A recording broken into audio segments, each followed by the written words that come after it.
Assalamualaikum warahmatullahi wabarakatuh. Kami mahasiswa dari STI PGRI Dewantara Jombang.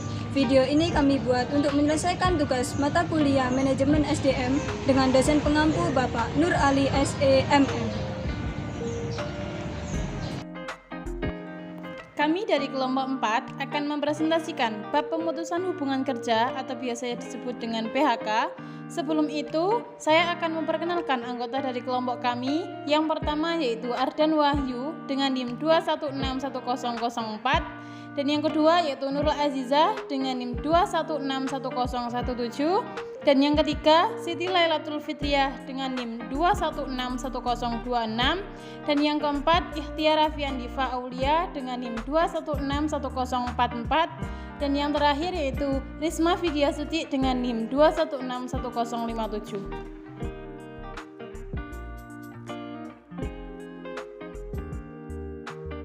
Pengertian pemutusan hubungan kerja.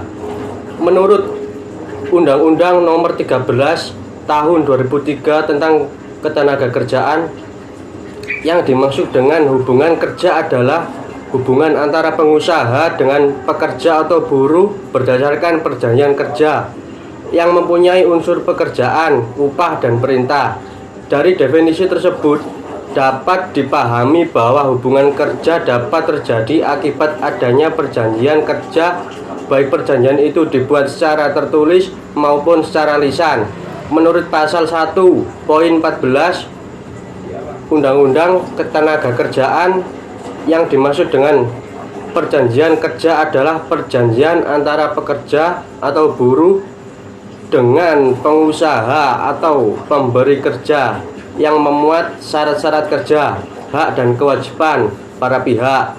Sahnya perjanjian harus memenuhi syarat yang diatur secara khusus dalam Undang-Undang Ketenagakerjaan pada pasal 52 ayat 1 UUK menyebutkan 4 dasar perjanjian kerja, yaitu 1. Kesepakatan kedua belah pihak. 2. Kemampuan atau kecakapan melakukan perbuatan hukum. 3. Adanya pekerjaan yang diperjanjikan. 4. Pekerjaan yang diperjanjikan tidak bertentangan dengan ketertiban umum, kesusilaan, dan peraturan perundang-undangan yang berlaku. Saya akan menjelaskan kompensasi dalam pemutusan hubungan kerja. Dalam perjanjian kerja waktu tidak tertentu, masa berlaku perjanjian tidak terbatas dan otomatis berakhir ketika pekerja memasuki masa pensiun dan meninggal dunia saat masih aktif. Meskipun demikian, Undang-Undang Ketenagakerjaan Nomor 13 Tahun 2003 memungkinkan salah satu pihak mengakhiri perjanjian melalui pemutusan hubungan kerja atau PHK, yakni apabila 1. Pekerja mengundurkan diri atas kemauan sendiri. 2. Pekerja dikenai PHK atau pengusaha melakukan PHK. Ketiga, pekerja mengajukan permohonan PHK kepada PHI dengan alasan pengusaha menganiaya, menghina secara kasar atau mempekerjakan pekerja tidak sesuai dengan kontrak janji. Hubungan kerja, pengusaha wajib memberikan kompensasi PHK kepada karyawan yang bersangkutan. Kompensasinya sebagai berikut. Ada 5. Yang pertama, uang pesangon. Yang kedua, uang penghargaan masa kerja atau UPMK. Yang ketiga, uang pengganti hak. Dalam uang pengganti hak di sini ada 4 jenis, yaitu cuti tahunan yang belum diambil dan belum gugur, biaya atau ongkos pulang kerja, penggantian perumahan serta pengobatan dan perawatan. Yang keempat, hal-hal lain yang ditetapkan dalam perjanjian kerja. Jenis kompensasi berikutnya adalah uang pisah dan yang terakhir adalah uang proses. Pemutusan hubungan kerja atas inisiatif karyawan. Pada pasal 154 tertulis bahwa pengunduran diri dilakukan tanpa adanya paksaan atau intimidasi dari pengusaha. Kemudian, berakhirnya hubungan kerja perlu sesuai dengan perjanjian kerja waktu tertentu untuk pertama kali masuk. Di pasal 162 ayat 3 ada beberapa syarat agar seseorang dapat mengundurkan diri. Yang pertama, mengajukan permohonan pengunduran diri secara tertulis selambat-lambatnya 30 hari sebelum tanggal mulai pengunduran diri. Yang kedua, tidak terikat dalam ikatan dinas. Yang ketiga, tetap melaksanakan kewajibannya sampai tanggal mulai pengunduran diri. Dalam pelaksanaan hubungan kerja oleh pekerja atau buruh, maka seorang pekerja harus menyatakan kehendaknya dalam waktu 1 bulan sebelum mengundurkan diri dari pekerjaannya. Seandainya pekerja atau buruh mengundurkan diri secara diam-diam, perbuatan pekerja tersebut dianggap perbuatan melawan hukum. Untuk menghindari segala akibat dari tindakan yang berlawanan dengan hukum, seorang pekerja harus secepatnya menggelar ganti rugi atau mengakhiri hubungan kerja tersebut secara mendesak. Alasan yang mendesak yang dikemukakan pihak pekerja atau buruh diantaranya yang pertama, pemberi pekerja sering melakukan penganiayaan, penghinaan, ancaman kepada pekerja atau buruh, anggota keluarga pekerja atau buruh yang bersangkutan. Yang kedua, pemberi pekerja membujuk pekerja atau anggota keluarga pekerja untuk melakukan perbuatan yang melanggar undang-undang atau asusila.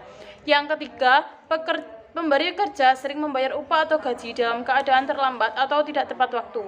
Yang keempat, pemberi kerja tidak memenuhi pembayaran biaya makan dan biaya pemodokan yang telah diperjanjikan sebelumnya.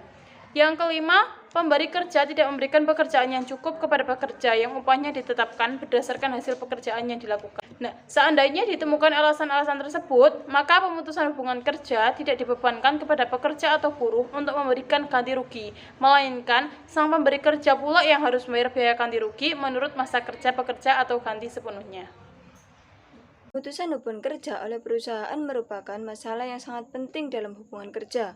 Dalam pemutusan hubungan kerja, terdapat dua sudut pandang yang berbeda di antara kedua belah pihak, yaitu pihak pekerja dan perusahaan. Di satu sisi, pihak perusahaan berpandangan dengan adanya pemutusan hubungan kerja, maka operasional perusahaan dapat dipertahankan dan dapat dihindari pemborosan tenaga kerja atau penghematan biaya usaha ataupun berdaya guna untuk menjaga keseimbangan perusahaan dan berbagai alasan lain yang muncul.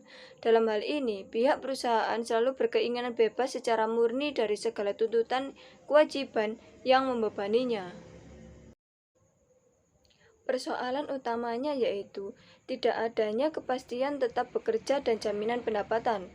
Meskipun sekiranya pekerja telah memperoleh pekerjaan yang baru, namun dalam hal itu muncul pula pertimbangan yang meliputi pertimbangan ekonomis dan non-ekonomis. Dari segi pertimbangan ekonomis yaitu mungkin pekerja tidak bisa memperoleh pendapatan yang setara dengan pekerjaan yang lama, dan seandainya mungkin mendapat gaji yang sama dengan pekerjaan yang lama, tetapi ada pula pertimbangan non-ekonomis seperti mengenai jauh dekatnya lokasi pekerjaan, kepuasan dalam bekerja, dan mau tidak mau pekerja harus mencintai pekerjaan yang baru.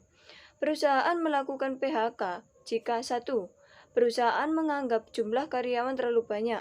2. Tidak disiplin, tidak terampil dan produktif. 3.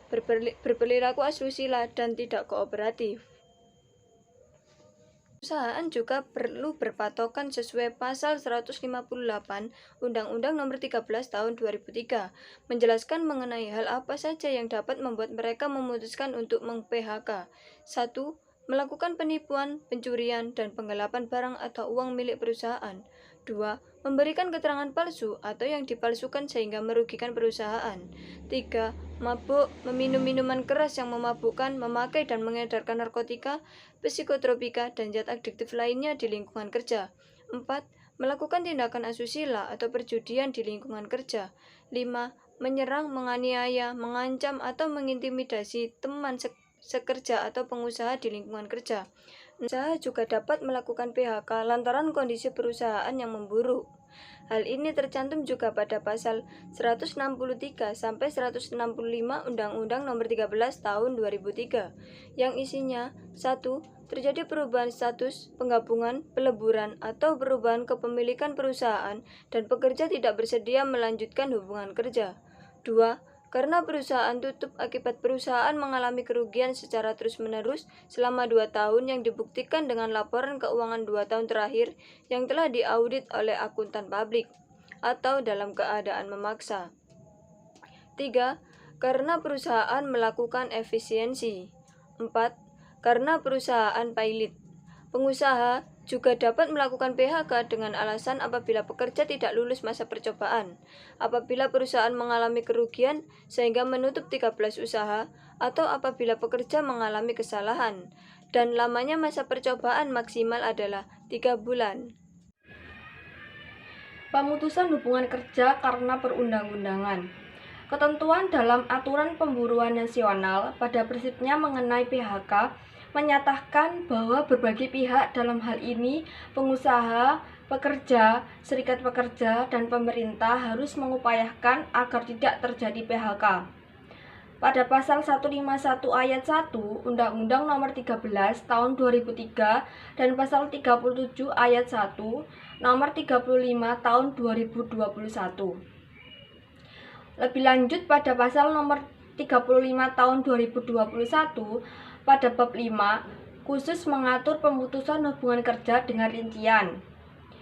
1. Pada pasal 36 mengenai berbagai alasan yang mendasari terjadinya PHK. Alasan PHK mendasari ditentukannya perhitungan hak akibat PHK yang bisa didapatkan oleh pekerja. 2. Pada pasal 37 sampai dengan pasal 39 mengenai tata cara pemutusan hubungan kerja sejak tahap pembentukan PHK disampaikan hingga proses PHK mencapai kesepakatan tahap berikutnya. Dilakukan melalui mekanisme penyelesaian perselisihan hubungan industrial sesuai dengan ketentuan perundang-undangan. 3. Pada pasal 40 sampai dengan pasal 59 mengenai hak akibat pemutusan hubungan kerja, yakni berupa uang pesangon, uang penghargaan masa kerja, uang penggantian hak, dan uang pisah. Perhitungannya berdasarkan alasan atau dasar jatuhkannya PHK. Sekian video yang telah kami buat. Apabila ada tutur kata atau sikap yang kurang berkenan di hati para penonton, kami ucapkan mohon maaf yang sebesar-besarnya. Terima kasih. Wassalamualaikum warahmatullahi wabarakatuh.